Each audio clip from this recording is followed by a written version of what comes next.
Woo! What's up, everybody? I'm Phritzy, and this is me talking to myself. So, what is talking to myself? Well, it's this idea, like how you would write in a journal, and you just write your thoughts, and it's whatever.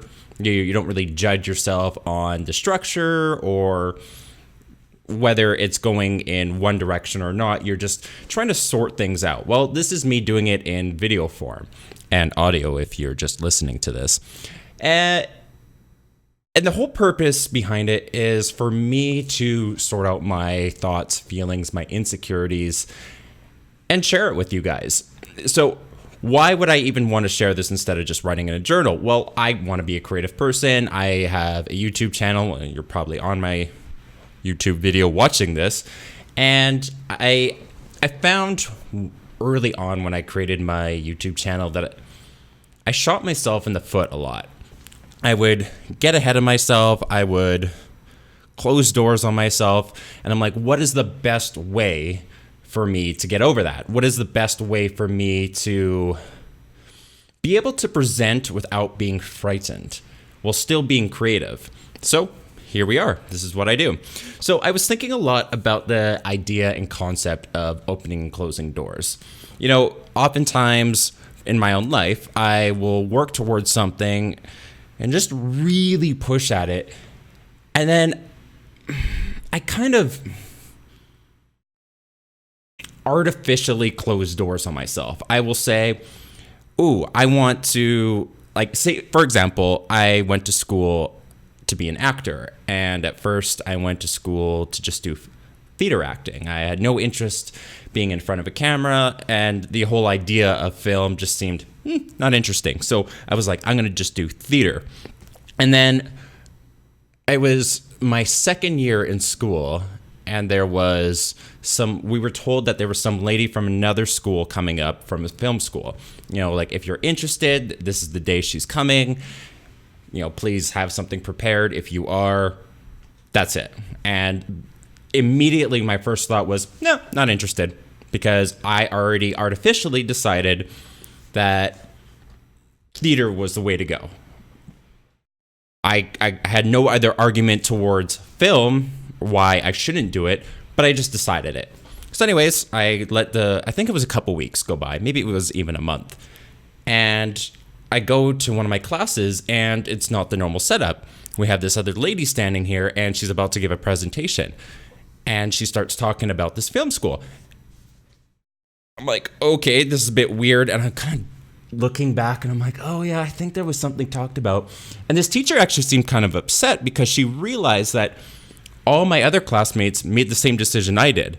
We all just kind of didn't care. We're like, She was looking a little bit frustrated because none of my classmates knew about this, or we sort of did, but none of us prepared, none of us were interested. And to give you a little bit more context, I was living in this really secluded area of my province in Alberta, way up in this place called Fort Mac, and she was from this place called Red Deer, and it was about a 10-hour drive, and you couldn't easily fly there. So she came all the way up to see us for almost nothing. She was pitching to basically at that point she may as well have been pitching to a wall. But of course I'm sitting there. It's not like I can just run off. And I am legitimately interested in what people have to say. So I just listened. And something inside me just sparked. I don't know. She was talking about not just the idea of you could be a film actor, but the idea that you would learn the production side too, and that you could start to create your own stuff. Immediately, my eyes opened. I was listening. I was there. And the reason for that is I have found, not that I need to be in control of everything in my life. No. And sometimes it is important to not try to control everything, but there is a level where I like to control my own creativity. As an actor, actually, I would say for film and theater, you're very much taught that you have to step here, turn this way, say these lines in this exact way, hold your body this way.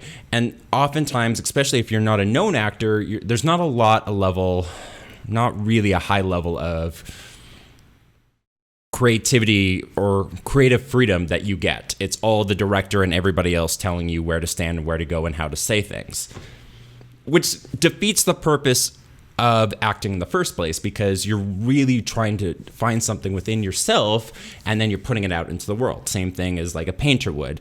Could you imagine someone painting something beautiful with somebody standing over them saying, no, you should do it this way. No, you should do it that way. My guess is it would be infuriating. So anyways, I got excited. I was like, yes, I want to know. And I would say me making that decision led me into doing this YouTube stuff today. But that was, I want to say 10 years ago. And it's just been a process of me learning to say yes. That was the first yes with a whole lot of other no's around it. But anyway, as an actor, she was also there as the acting teacher. And so in order to get into basically any acting school is you need to actually do an audition. You need to show that you have some semblance of talent for them to work with you.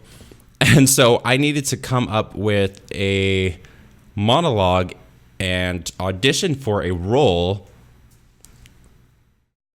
basically before she left. And she was leaving in 2 hours. So I went to a 1 hour class. I had like 20 minutes to find something. I memorized it as quickly as possible and just went. And I'm pretty sure I botched it. I'm pretty sure I was like hyper anxious. I was like sweating. I was stumbling over lines. I was doing all this crap, which to most people, they would be like, he's not quite cut out for it. But I think she also realized that none of us actors in this particular school knew that she was actually coming up, or we knew it for 2 seconds and then put it out of our mind.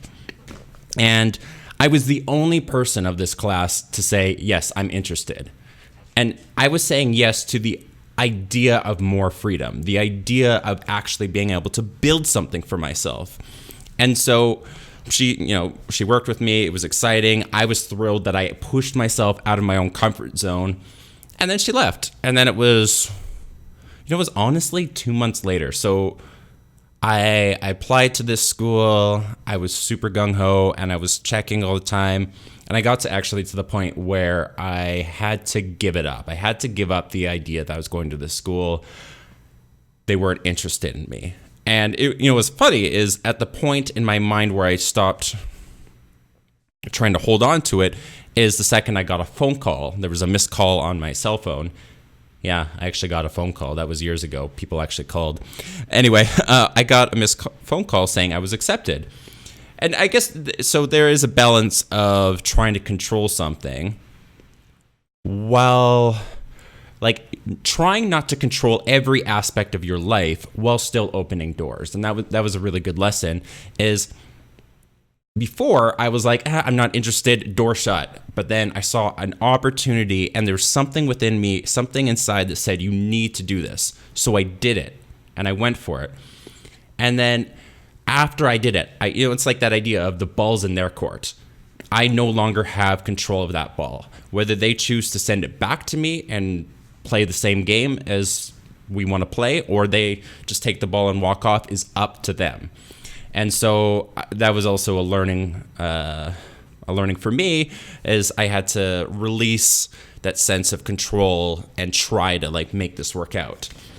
And I oftentimes think about that instance 10 years ago, because I've struggled with that same idea going into this YouTube stuff and many other aspects of my life. I had this vision of this YouTube channel of what I wanted, and I opened up doors. I quit my job. I got all this stuff and I started building stuff, and I started getting good at editing and all that kind of crap.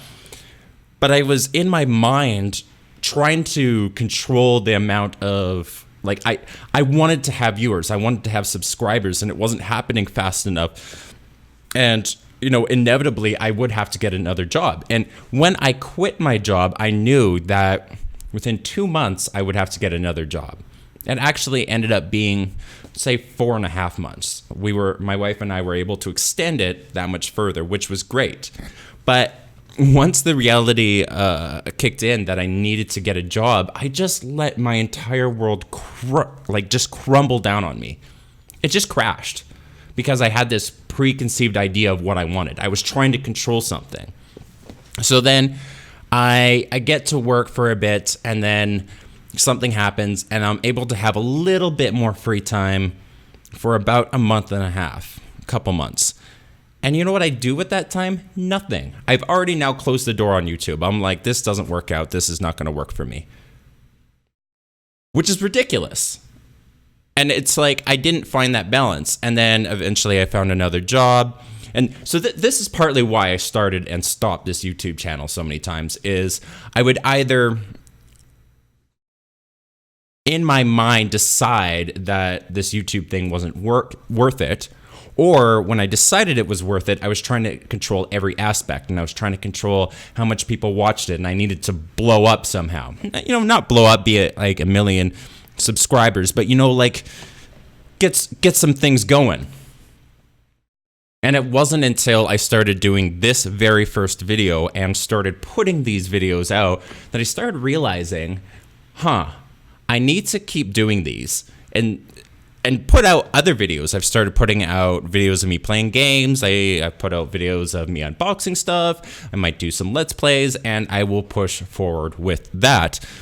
But that I need to continue to do that regardless of if anybody's watching or not, because that's me opening doors. I need to continue to open doors because there will be at some point somebody who will say yes. There'll be that moment where the teacher, the professor from that other school will say, I like what you're doing. Yes. But at the same time, I can't have all these preconceived ideas of what my future is going to be. Sure, it's great to have a vision. It is. It's really good to kind of have a goal of where you're working towards. But if you've already decided your path, I think you've ruined it. So, yeah, I guess that's all I have to talk about. It's really been on my mind a lot, is finding a balance between opening doors, or open doors all the time, but don't control the gatekeepers, if you will. Don't control. Once you send that ball over to the other side, once you send that resume out to the job you want, or do that audition, or whatever it is, you send it out into the world, you cannot control what happens after. All you can control is what you do. Focus on the things you can control. So focus on doing stuff. Just do stuff. And if let people's answer be yes. If they're yes, let it be yes. If it's a no, let it be no, and move on. Anyway, thank you for listening. That was a lot of fun. I hope you all have a great day. Peace.